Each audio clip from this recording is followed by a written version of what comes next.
Aleluia! Vocês estão felizes? Gente, acho que hoje vai ser o dia, para mim, o mais difícil de pregar. Meu Deus, Jesus me pegou. Sabe quando tá parado aqui, ó, não tô conseguindo nem me mover. Quando sentiram a presença de Deus aqui hoje? Amém? Jesus é maravilhoso, estou muito feliz. Estou muito feliz porque hoje é o último dia da série Pais e Filhos. Mas também eu acredito que não estou feliz porque acabou, mas eu estou feliz porque eu acho que foi uma das séries que o Senhor mais fez dentro de nós, amém? Que foi uma das mais séries que o Senhor mais desconstruiu a nossa humanidade, o nosso coração, as nossas verdades. E falou com a família, que é o algo precioso, mais precioso que o Senhor pode nos dar. Então, eu vim para a igreja hoje pensando e eu estava sentindo um peso diferente, sabe? Um peso realmente, uma atrapalhação assim sobre o que Deus queria fazer hoje. E eu estava lá em cima e falei, Senhor, não sei o que está acontecendo, mas eu estou sentindo algo como se fosse algo que quisesse impedir aquilo que o Senhor quer fazer hoje. E eu vim orando, eu falei, Deus, o Senhor vai finalizar, o Senhor vai completar aquilo que o Senhor tem para fazer. Nada pode impedir, nada pode atrapalhar que o Senhor se mova, que o Senhor faça aquilo que o Senhor tem para fazer. E eu comecei a orar, e eu falei, Deus, porque eu sei que esse assunto é o que mais de precioso eu e você carregamos, é a nossa família. Você pode ter muitos bens, você pode ter muitas posses, você pode ter uma conta bancária muito grande, você pode ter muitos amigos, mas o bem mais precioso que você tem é a sua família. É algo genuíno que o Senhor te deu. Então Satanás o tempo todo quer atingir a família. O Satanás o tempo todo quer mexer com a estrutura familiar. Ele quer dizer mentiras em relação à família. E ele quer que você e eu acreditamos nisso. Ele quer que a gente seja convencido dessa mentira e deixe de acreditar no poder de Deus.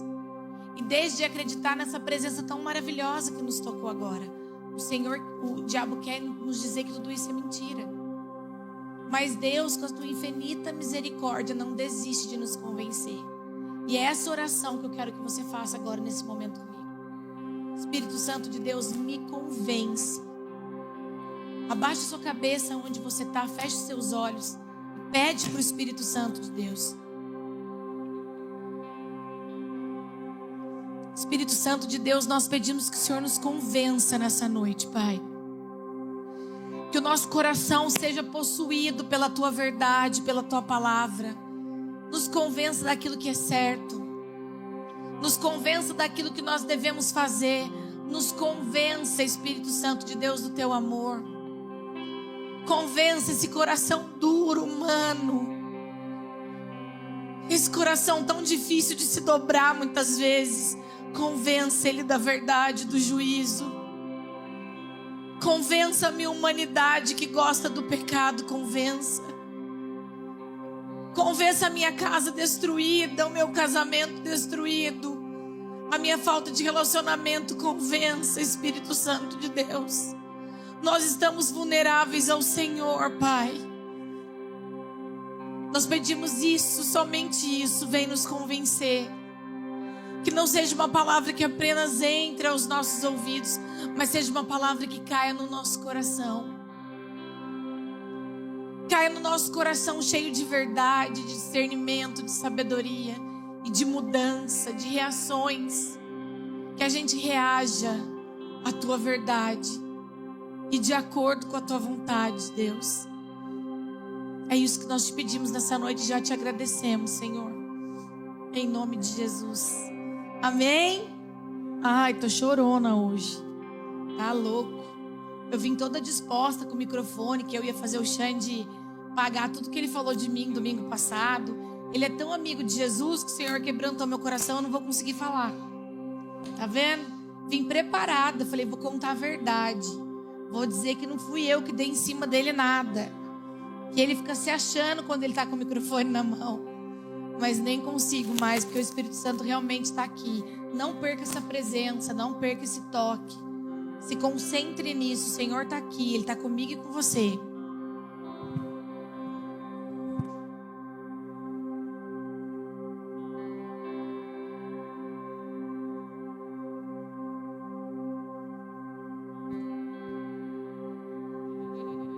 Oi. Queridos, a rema dessa série foi o último versículo do último capítulo do último livro da Velha Aliança. Está lá em Malaquias, capítulo 4, versículo 6. E lá diz assim: Ele converterá o coração dos pais aos seus filhos e o coração dos filhos aos seus pais, para que eu não venha e castigue a terra com maldição. Então nós viemos todas as semanas aprendendo um pouquinho sobre a arca dos últimos dias, a aliança. Lá no primeiro dia o Xande falou: vamos erguer altares nas nossas casas. Vamos erguer altares ao Senhor, vamos influenciar famílias. E talvez na primeira semana a gente foi super adepto a isso, animado a isso, acordou mais cedo para isso. Arrumou a melhor mesa que a gente podia. Mas com o passar das semanas a gente foi deixando isso esfriar. Mas nós aprendemos que a nossa família, que nós devemos erguer um altar em família, nós devemos adorar o Senhor. Nós aprendemos também viver em fraternidade, o Pai nosso. E se o Pai é nosso, o irmão também é nosso. Se o Pai é um, o irmão também é nosso. A panelinha, viver junto, viver em família, relacionamento. E eu confesso que eu estou muito feliz com a Poema Curitiba nesse tempo. Às vezes eu e o Xande ficamos lá em casa, a gente fica até com ciúmes. Porque eu falo: nossa, da onde esse povo, um GC de lá com o GC de lá, nem convidaram a gente. E antes a gente fazia: vocês precisam ter relacionamento, vocês precisam estar com pessoas diferentes. E de repente hoje eu não preciso dizer nada, eu não sou nem mais convidada, querido. Ninguém nem chama mais. Às vezes uma sexta-feira à noite, a gente querendo um convite, né, Xande? Falei: amor, o que é isso? Lá do GC da Santa Felicidade com o GC de São José dos Pinhais. E nem convidaram a gente. Nós estamos aprendendo a ser família. E tem sido natural. Nós aprendemos também que mesmo que uma casa destruída, mesmo os órfãos de pais vivos, pessoas que não tiveram exemplo, conseguem ser restauradas pela paternidade de Deus.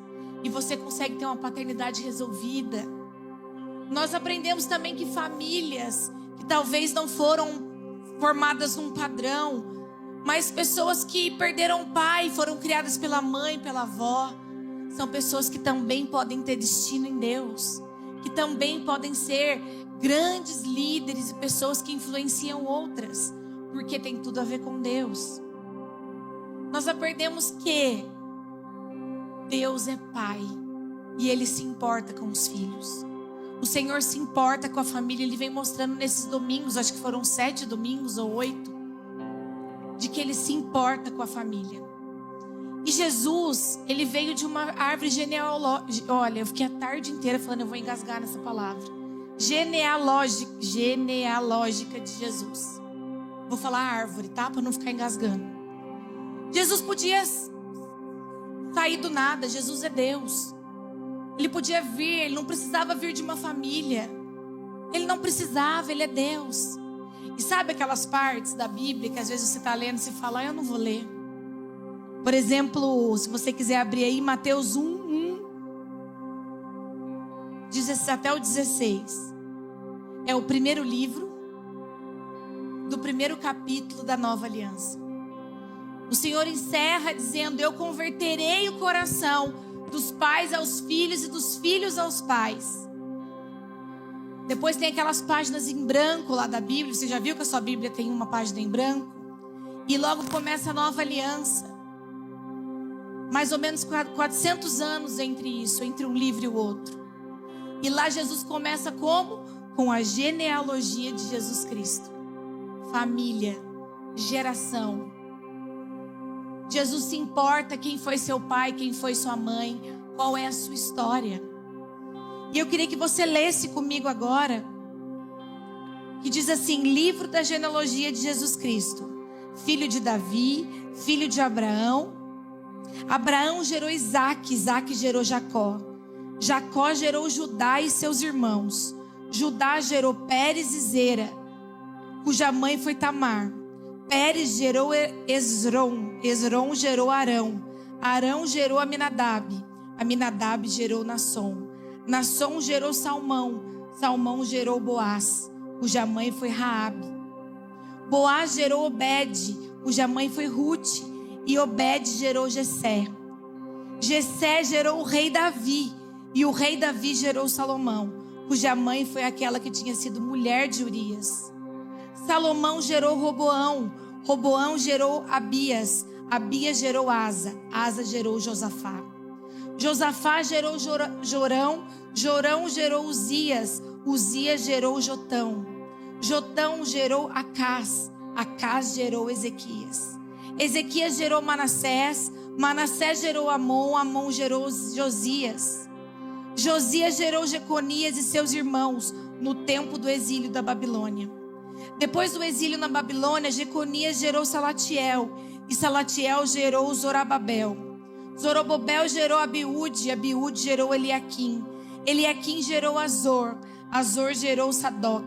Sadoc gerou Aquim, Aquim gerou Eliúde. Eliúde gerou Eleazar, Eleazar gerou Matã, Matã gerou Jacó. E Jacó gerou José, marido de Maria, da qual nasceu Jesus, que se chama Cristo. Se isso não fosse importante, não estaria na Bíblia, querido. Não tem um pedacinho dela que não importa. O Senhor faz questão de frisar de onde veio. Qual é a geração? Quem foi seus pais? Quem foi o seu pai? Quem foi a sua mãe? Quem foi a sua história? Muitas vezes nós invejamos a história do outro. E Jesus está te chamando hoje a ter orgulho da sua história. Jesus está te chamando a ter orgulho, a dizer: essa é a minha história.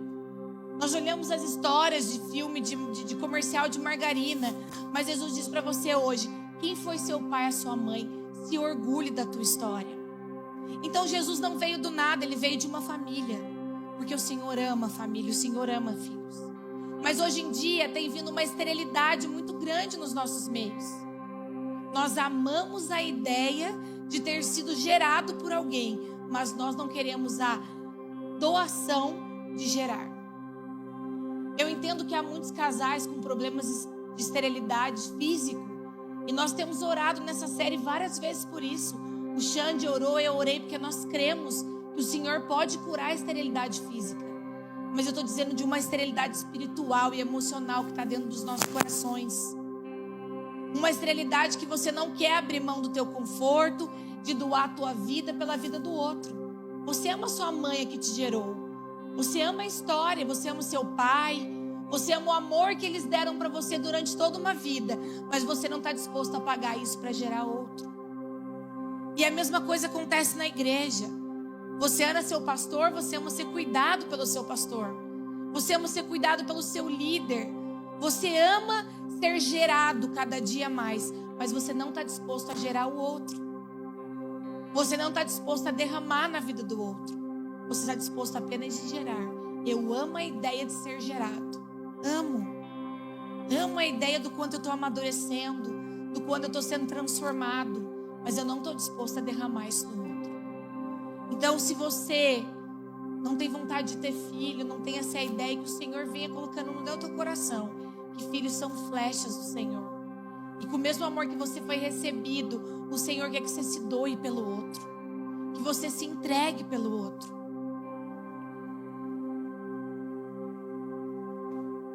Se você está frustrado, talvez agora, de dizer que eu podia ter gerado tanta gente já. Eu podia ter feito tanta coisa já. Jesus te fala: mas por que você está parado? Por que você não está gerando? Qual é o problema que essa dor para em você? Por que você não está disposto a gerar outro? Por que você trava em determinado momento? Por que quando Jesus te chama a derramar aquilo que você tem recebido, você trava? Você simplesmente não consegue derramar. Por quê? Porque você tem medo de ser afiado, moldado. Filho custa. Filho custa. Você tem medo do confronto, você tem medo do quanto você vai ter que pagar por isso. Você tem medo do quanto você vai ser realmente confrontado dentro da sua natureza por um filho, ou por um ministério, ou por aquilo que o Senhor quer te entregar. Então você fala: não toca aqui. É melhor que eu não gere, porque gerar custa. Só que Jesus nos ensina a ser um filho e um filho obediente, assim como ele foi aqui na terra. Se você puder abrir em Lucas 2, versículo 41. Lucas 2, versículo 41.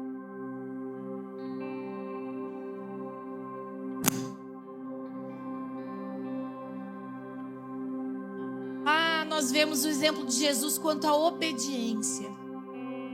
Lá no versículo 41 diz assim: todos os anos, seus pais iam a Jerusalém para a festa da Páscoa. Quando ele completou 12 anos de idade, eles subiram à festa conforme costume. Terminada a festa, voltando seus pais para casa, o menino Jesus ficou em Jerusalém, sem que eles percebessem.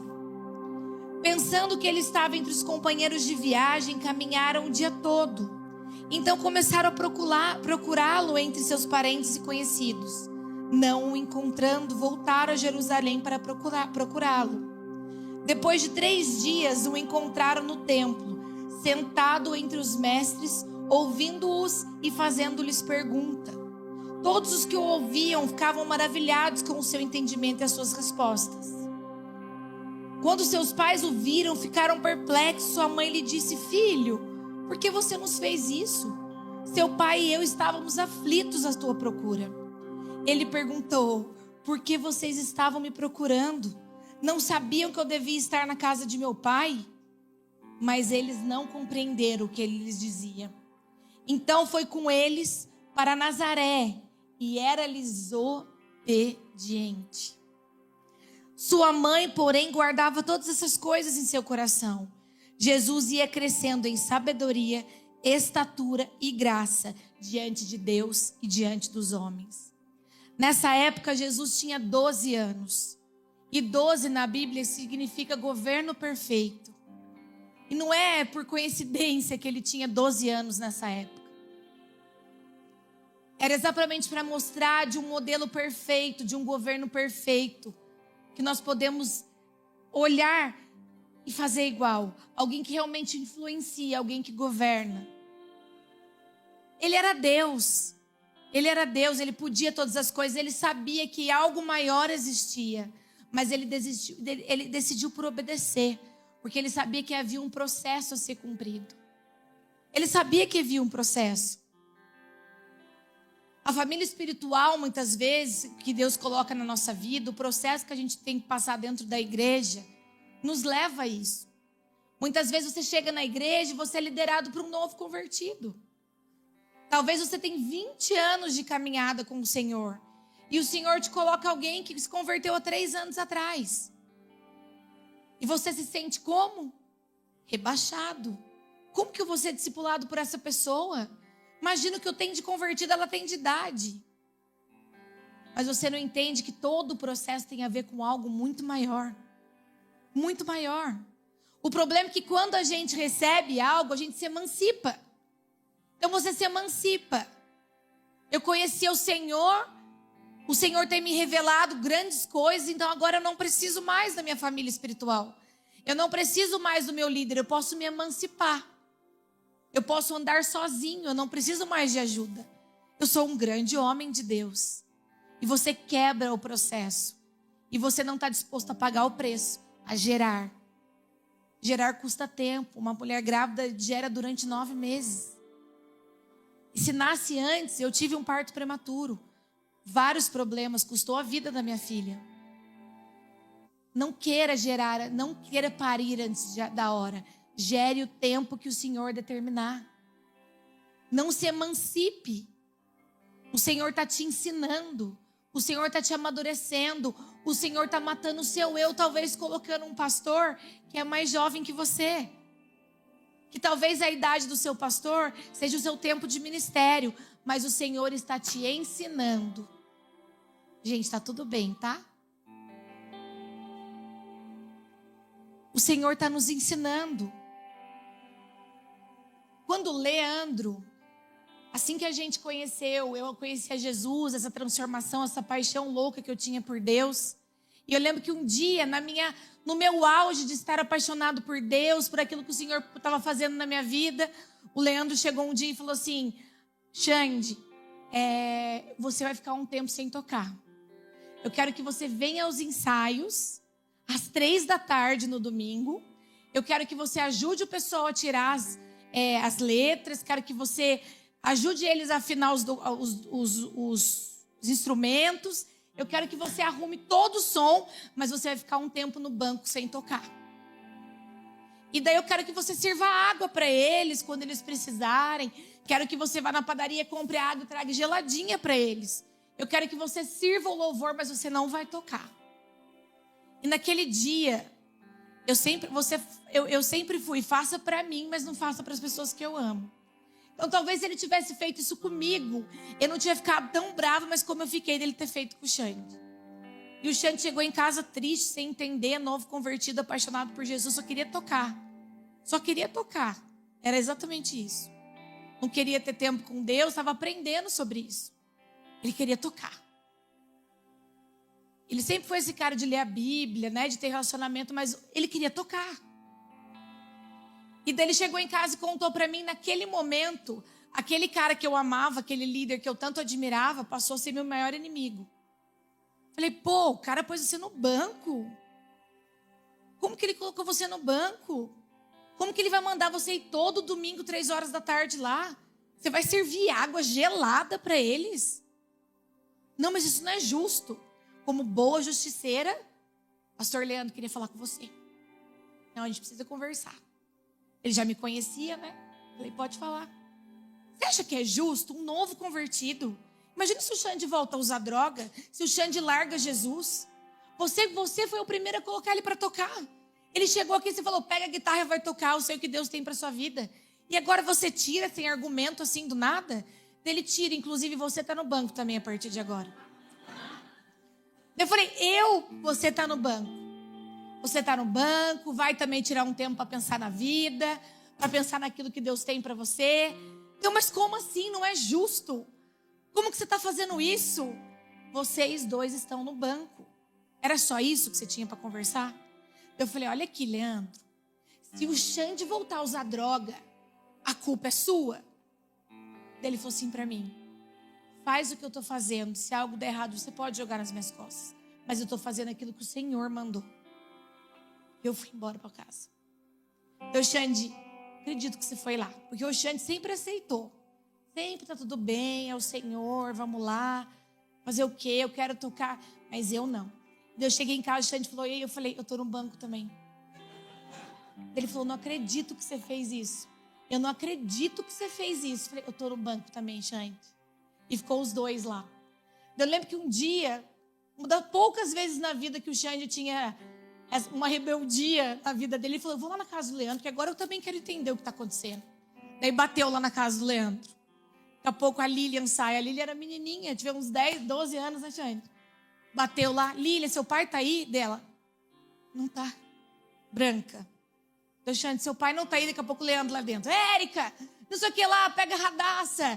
E ela, seu pai não tá aí, Lilian? Lilian, não tá. Meu pai não tá. Aí o Xande falou que engoliu seco. Falou, ele não tá aí. Então tá bom. Pegou a motinha, tinha uma Titanzinha, né, Xande? Não sei nem como os gordinhos andavam na Titanzinha. Daí a gente foi, se bem que a gente era bem mais magro. Mas a gente foi, ele foi embora com a Titanzinha. Chegou em casa e falou, amor, você acredita que eu ouvi a voz dele e ele não atendia? Falei, amor, você tá brincando, ele tá zombando com a nossa cara. A gente falava, não sei também. Queridos, e a gente aceitou. O Xande ia domingo, servia aguinha gelada, afinava do instrumento. Os meninos não tiravam as músicas, o Xande passava a cifra para eles e vinha embora. E eu também, a gente foi morrendo. Mas aquilo gerou o que nós somos hoje. Um caráter muito diferente. Muito diferente. O Senhor gerou algo verdadeiro, genuíno dentro de nós. O Leandro foi um grande homem de Deus por ouvir ao Senhor. Por não fazer o que era mais fácil, mas por dizer não. Pais precisam dizer não.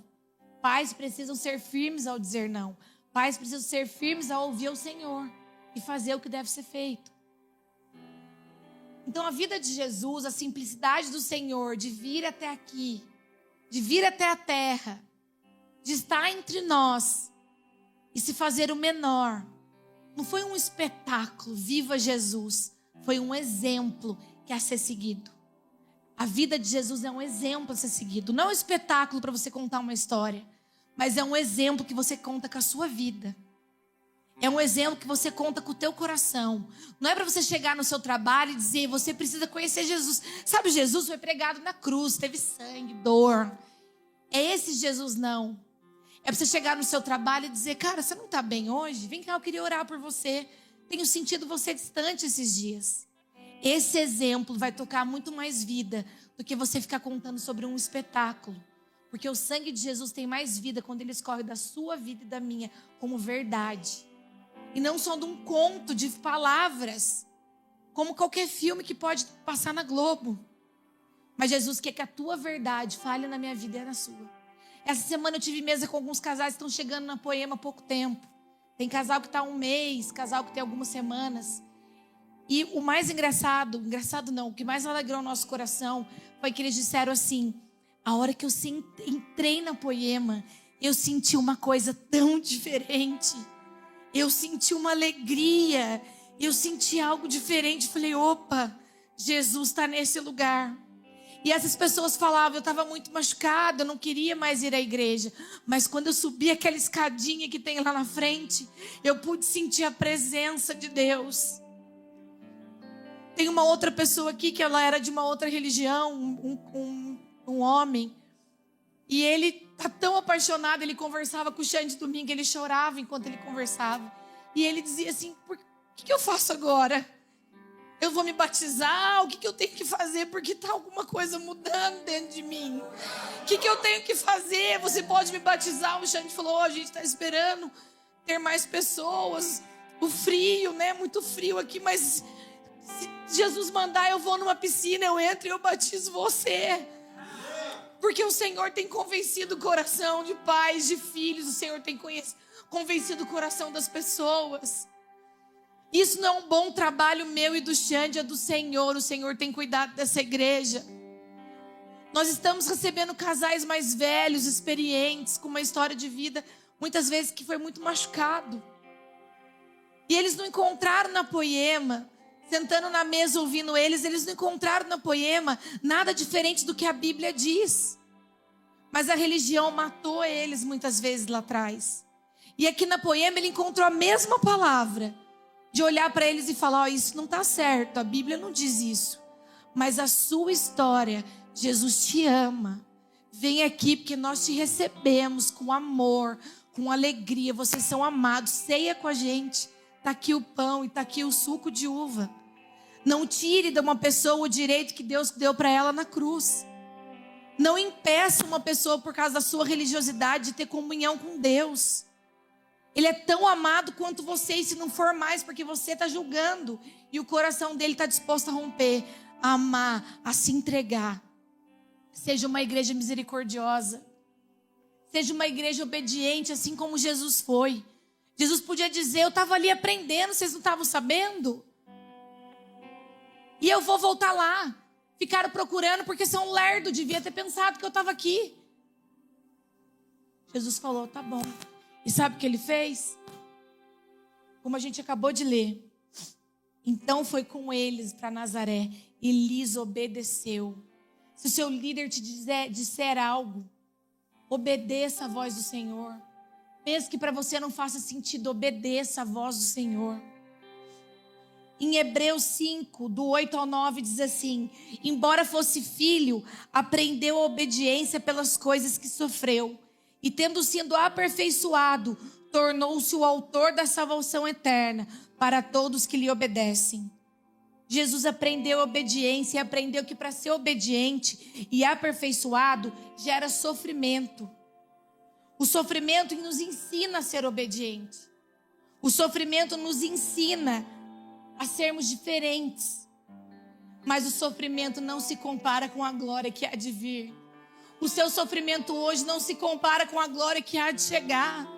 Jesus garante esse sofrimento momentâneo. Essa dificuldade momentânea não se compara à glória que há de vir. Não se compara. Nós podemos nos sentir injustiçados, mas convém que Ele cresça, querido. Convém que Ele cresça dentro de nós. Convém que Ele cresça. Se sinta injustiçado, como eu me senti, mas gere fruto através disso. Fique bravo. Fique bravo, não tem problema, mas permaneça obediente. Porque o Senhor quer gerar algo dentro do teu coração. Por ter sido fiel a coisas terrenas, Deus conectou a algo muito mais alto. Ele cumpriu um propósito muito maior, porque ele foi fiel às coisas dessa terra. As coisas não param na nossa família. As coisas não param na Poema Curitiba. As coisas começam aqui. As coisas começam aqui dentro. No domingo, tudo que você está aprendendo agora, que você está ouvindo, as coisas começam aqui. Mas elas não terminam aqui. Elas começam para que amanhã você tenha continuidade na tua vida. A sua família está sendo alinhada, não para que você tenha uma boa vida, mas é para que você derrame na vida do outro. Tudo que o Senhor está te dando não é para que você seja próspero, cheio de bens e cheio de coisas. Isso é muito bom, mas Deus está te dando isso para que você derrame na vida do outro. Não seja um cristão cheio de coisa, gordo espiritualmente, porque não derrama na vida do outro. As coisas não terminam em você. Alecrim dourado. As coisas começam em você. Começa a entender que a partir de hoje você é canal para a vida do outro. Jesus, as coisas começam em mim. Queria que você abrisse em Mateus 12.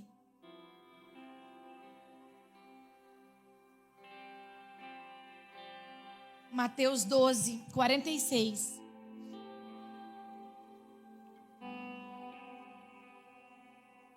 Diz assim: enquanto Jesus ainda falava ao povo, eis que a mãe e os irmãos dele estavam ao lado de fora, procurando falar com ele. E alguém lhe disse: a sua mãe e os seus irmãos estão lá fora e querem falar com o Senhor. Porém Jesus respondeu ao que lhe trouxe aviso: quem é a minha mãe e quem são os meus irmãos? E estendendo a mão para os discípulos, disse: eis minha mãe e eis meus irmãos. Portanto, aquele que fizer a vontade de meu Pai Celeste, esse é meu irmão, esse é minha irmã e essa é a minha mãe. Jesus honrou sua família em tudo, mas um dia ele teve essa revelação. Ele não estava ignorando a sua família, mas ele estava mostrando o seu alvo. Ele estava mostrando o seu alvo sobre uma verdadeira família. Quando eu estava lendo isso, Jesus me falou muito sobre a nossa vinda para Curitiba. Hoje minha sogra ligou: você viu, eu te amo. A gente estava numa festa junina ontem e faltou vocês. E tudo que tinha lá eu lembrava de vocês. E vocês lá ia ser muito legal. Eu tô com saudade, eu te amo, eu amo vocês. E a hora que eu li esse versículo, eu falei: Deus, eis aqui a minha família. Eis aqui o meu pai, a minha mãe, aqueles que seguem ao mesmo Deus que eu. Aqueles que têm pago o mesmo preço que eu. O Senhor tem nos tornado uma família. Minha família é aquele que faz a vontade do meu pai. Lá em João 4,34 diz: a minha comida consiste em fazer a vontade daquele que me enviou. A minha comida consiste em realizar a obra daquele que me chamou. Esta é a minha comida. É fazer o que Deus quer. É pagar o preço para entregar por aquilo que Deus me pede. Não tenha uma vida vazia, querido. Seja um modelo a ser imitado. Seja uma família quem o outro tem como exemplo. A nossa família, a nossa vida não deve ser direcionada só em ser uma boa família. Só em ser um exemplo de uma família próspera, uma família que se cuida, uma família que tem muitas coisas. Não é só isso. Seja uma família a quem as pessoas querem imitar. Antigamente, nós ouvimos muitas histórias. Aqui a gente tem vários filhos de pastores. E a gente vê muitas pessoas, histórias de pastores que largavam toda a família para cuidar da igreja. Então é muito natural. Meu pai só cuidava da igreja, meu pai não tinha tempo com a família, meu pai fez tudo pela igreja. São filhos que honram os pais. Enxergam quantos pais foram entregues para a igreja. mas são filhos carentes de pai, de paternidade, de família. E essa é a história de uma geração antiga. Mas sabe qual pode ser o testemunho da história da nossa geração? Pessoas que largaram tudo para só cuidar da família. Pessoas que largaram tudo para só cuidar dos seus bens e das suas coisas. Pessoas que largaram tudo para criar um monte de alecrimzinho dourado. Porque é tudo que eles têm são os filhos. Pessoas que largaram tudo para ter muitos bens, muita prosperidade. Gente, eu não estou pregando contra isso. Que todos vocês sejam prósperos. Que vocês vivam melhor dessa terra, mas não pode ser só isso. Não pode ser só isso. Então daqui a alguns anos a Malu, a Manu, a Valen, o Cris, a Sophie, sabe o que eles vão dizer? Minha mãe só cuidou da minha família, mas não me lembro das coisas do Senhor. Se nós não nos posicionarmos a cuidar também das coisas de Deus, não seremos nada vazio, não cuidaremos só da nossa família, nós cuidaremos da nossa família e cuidaremos das coisas do Senhor. Existem muitas boas famílias por aí, muitas, mas que não estão fazendo a vontade de Deus. A vontade de Deus tem uma família santa, restaurada, saudável. Essa é uma família de acordo com a vontade de Deus. O evangelho não consiste em uma família apenas, mas uma família que derrama no outro, uma família que se entrega pelo outro. Se não amarmos mais Jesus que as nossas esposas, que os nossos maridos, que os nossos filhos, não somos dignos de ser discípulos dele. É forte. É forte, mas se você não amar mais a Jesus do que todas as coisas, de que valor você vai derramar para o outro? Todo dia eu penso, Jesus, se em algum momento estou colocando a Malu, Pai, o Xande num pedestal, me ajuda a colocar o Senhor. Me ajuda a colocar o Senhor, o único digno de ser adorado. Se eu estou querendo muito uma coisa material, Deus, se eu quero muito um sonho que eu fico todos os dias te pedindo, o Senhor sabe qual é. Se eu estou adorando mais isso do que o Senhor, me perdoa, porque eu quero amar o Senhor acima de todas as coisas. Porque o Senhor é a minha maior devoção, a minha maior entrega. O Senhor é quem me dá a eternidade, é quem estará comigo hoje e para sempre. Me ensina a te adorar, a ter uma vida de devoção, de entrega, de santidade, de restauração, Senhor. Eu peço isso para Jesus. Me ensina, Deus. Talvez para você seja meio drástico, meio forte, meio crentez. Talvez você ainda confunde a religiosidade com o amor de Deus. Talvez você ainda se perde nisso. E eu não estou te culpando por isso. Eu estou te convidando a se entregar a Deus, ao amor de Deus e não à religião. E não ao formato religioso, mas a Deus, ao amor de Deus. Aquele que morreu por mim e por você. É para Ele que eu estou pedindo para você se entregar. Eu não estou pedindo para você dormir na igreja, acordar na igreja, dar sua roupa para a igreja, seu dinheiro para a igreja. Eu estou pedindo para você dar tudo para Deus e Ele vai te conduzir naquilo que você deve fazer. O nosso alvo não é a família, é a vontade de Deus. E dentro dela está a família e o padrão perfeito. Então o nosso alvo é Ele. Jesus disse, eu quero fazer a vontade do meu Pai. Essa é meu maior alvo. Mas eu honro os meus pais, eu obedeço. Eu sou fiel, eu sou digno. Mas o meu alvo é fazer a vontade do meu Pai. Será que nós somos as pessoas que têm buscado isso? Nós não alcançamos a perfeição ainda. Eu e o Xande estamos longe de alcançar. Nós estamos todos os dias buscando. Se você puder abrir em Filipenses, capítulo 3.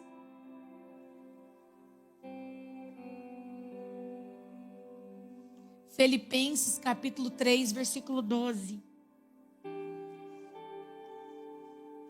Não que eu já tenha recebido isso ou já tenha obtido a perfeição, mas prossigo para conquistar aquilo, para o que também fui conquistado por Jesus Cristo. Acho que eu escrevi alguma coisa errada.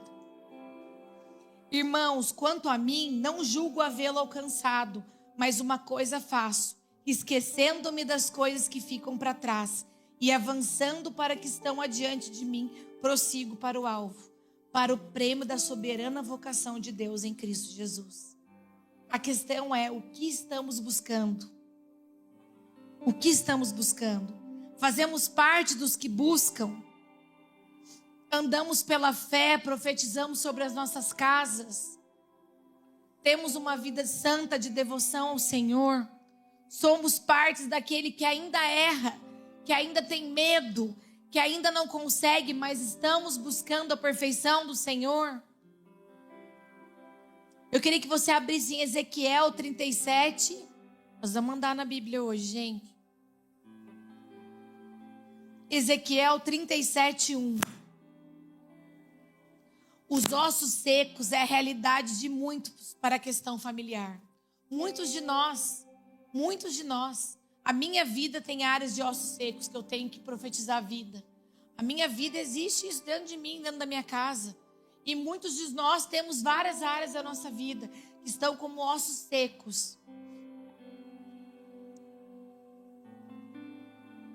Realmente sem vida, você enxerga e você fala, será que tem jeito para isso? Será que é possível isso? Será? Eu não consigo enxergar mais saída. Eu queria que você lesse junto comigo Ezequiel 37, do 1 ao 8. Veio sobre mim a mão do Senhor e Ele me levou pelo Espírito do Senhor e me deixou no meio de um vale que estava cheio de ossos secos. Imagina aquela área da sua vida. Imagina aquela área que você não enxerga a vida. Ele me fez andar ao redor deles e eu pude ver que eram muitos numerosos na superfície do vale. Estavam sequíssimos. Então me perguntou, filho do homem, será que esses ossos podem reviver? Respondi, Senhor Deus, tu o sabes. Então ele me disse, profetize para esses ossos e diga-lhes, ossos secos, ouçam a palavra do Senhor.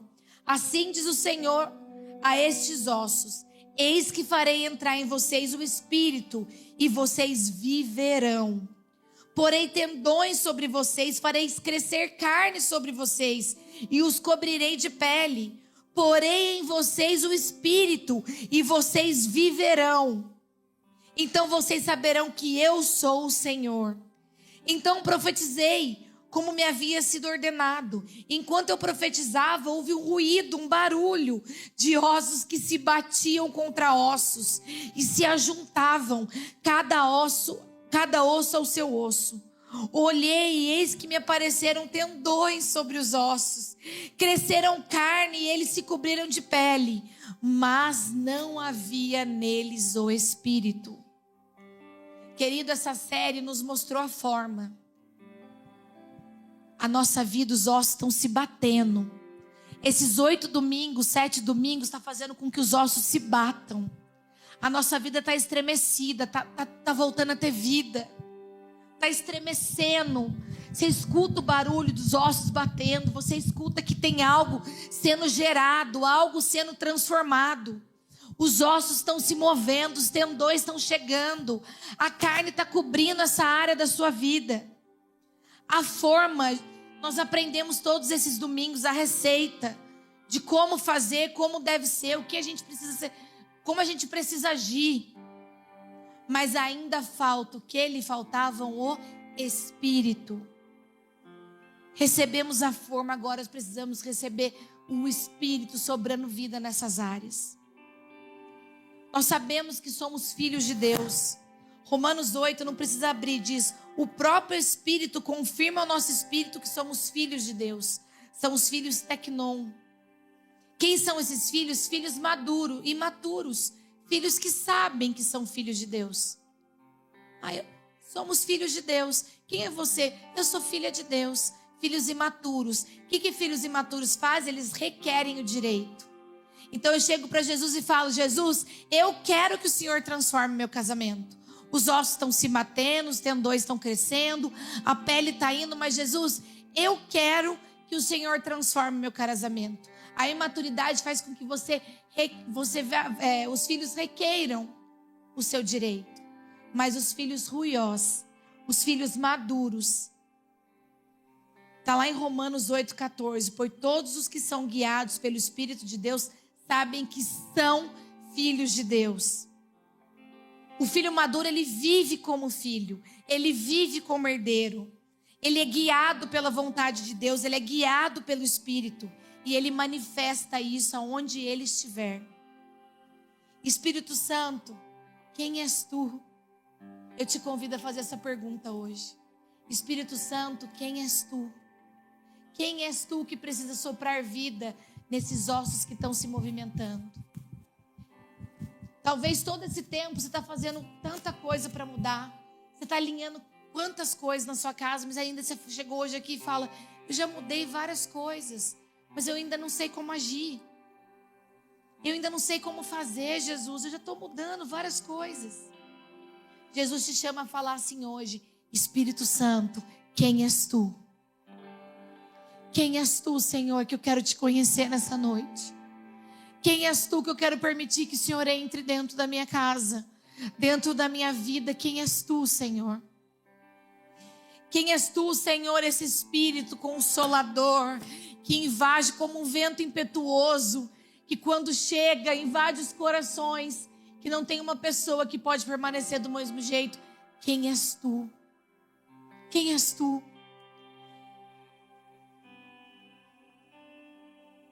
Nós precisamos sair da nossa terra. Você não precisa sair muitas vezes do lugar que você está. Você precisa ser aí onde você está. No seu casamento, na sua casa. Muitas vezes, o que Jesus te pede parece que vai custar tudo. O que o Espírito Santo está te pedindo talvez parece que vai te custar a tua vida. Eu vou acabar com tudo. Maria, mãe de Jesus, foi assim. Quando ela engravidou, ela estava prestes a se casar grávida do Espírito Santo. Parecia que aquilo ia acabar com a vida dela. Parecia que aquilo ia falar, agora eu destruí tudo. José nunca vai acreditar em mim. O Espírito Santo está pedindo uma coisa doida. Como que eu vou engravidar? Eu sou virgem, eu vou me casar. O Senhor vai acabar com a minha vida. Parecia que aquele pedido do Espírito Santo para ela ia custar tudo. Mas quando Jesus te pede, Ele faz. Quando Jesus te pede, Ele te direciona. Quando Jesus te pede, Ele vai à tua frente, Ele abre o caminho. E o Espírito Santo foi correndo lá e falou, José, não fica assim não. Parece loucura, né? Mas sou eu que coloquei esse filho dentro do ventre dela. Sou eu que estou nisso, José. Não desiste. Fica lá do lado de Marinha, porque você vai ver se cumpriu o propósito maior. Maria foi obediente a algo que parecia ser loucura. Mas ela obedeceu ao Espírito Santo de Deus, mesmo que aquilo pudesse custar a tua família. Ela obedeceu. Mesmo que aquilo pudesse custar a vida da tua família, ela obedeceu. E o Espírito Santo não deixou Maria na mão. Ele correu lá e preparou todo o caminho. E você sabe o final da história. Mesmo que Jesus esteja te pedindo algo muito, muito, que custa muito, não tenha medo. Entregue. Tem coisas que o Senhor nos dá, está te pedindo faz tempo, mas você não tem coragem, porque você acha que você vai fazer aquilo sozinho. Você não vai fazer sozinho, o Espírito Santo vai estar com você. O Espírito Santo vai estar com você. E eu queria que você abrisse agora, para a gente encerrar em Ezequiel 37:9.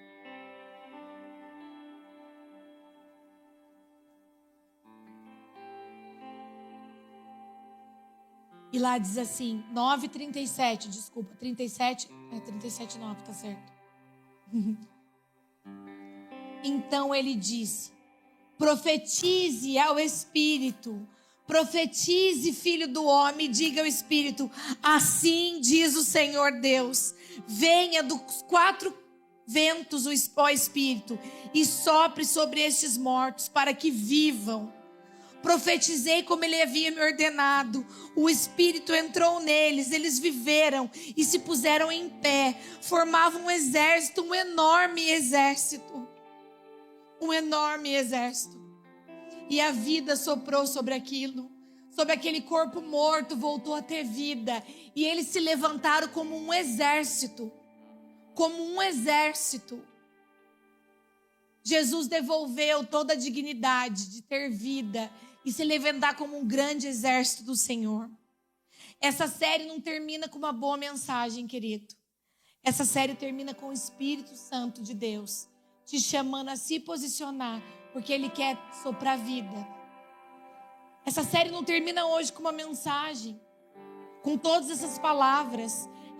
Ela termina com um exército de pé, cheio do Espírito Santo de Deus, levantando uma bandeira que nós amamos a família, que a nossa família não será destruída, que nossa família será a bênção do Senhor, porque hoje o Espírito Santo vai soprar vida. Eu peço que você se coloque de pé aí no seu lugar, como um guerreiro do Senhor. Que você coloque de pé agora e que você fale: Espírito Santo, quem és tu? Quem és tu, Espírito Santo, que pode trazer vida a um vale de ossos secos? Quem és tu, Espírito Santo de Deus, que pode libertar um drogado? Quem és tu, Espírito Santo de Deus, que pode curar um depressivo? Que pode livrar um suicida da morte? Quem és tu? Quem és tu que pode fazer o impossível? Quem és tu que pode fazer de um improvável um grande homem de Deus? Quem és tu? Quem és tu que as pessoas falam, mas eu ainda não experimentei? Quem és tu? Quem és tu que eu peço todos os dias, mas eu ainda não consigo sentir? Quem és tu que hoje vai tocar o meu coração e transformar a minha vida? Quem és tu, Deus? Que eu e meu marido faz anos que não temos um casamento sadio, mas que pode transformar no melhor casamento do mundo. Quem és tu, Senhor? Quem és tu, Pai? Quem és tu que eu ainda não consigo acreditar, mas hoje vai invadir o meu coração? Quem és tu? Quem é o Senhor? Quem és tu, Consolador? Se apresente a mim nessa noite. Se apresente a mim nessa noite, Espírito Santo de Deus. Se apresente com o teu poder de transformar e de soprar vida. Querido, não saia daqui hoje sem acreditar. O Espírito Santo está te convidando a viver a maior experiência da tua vida.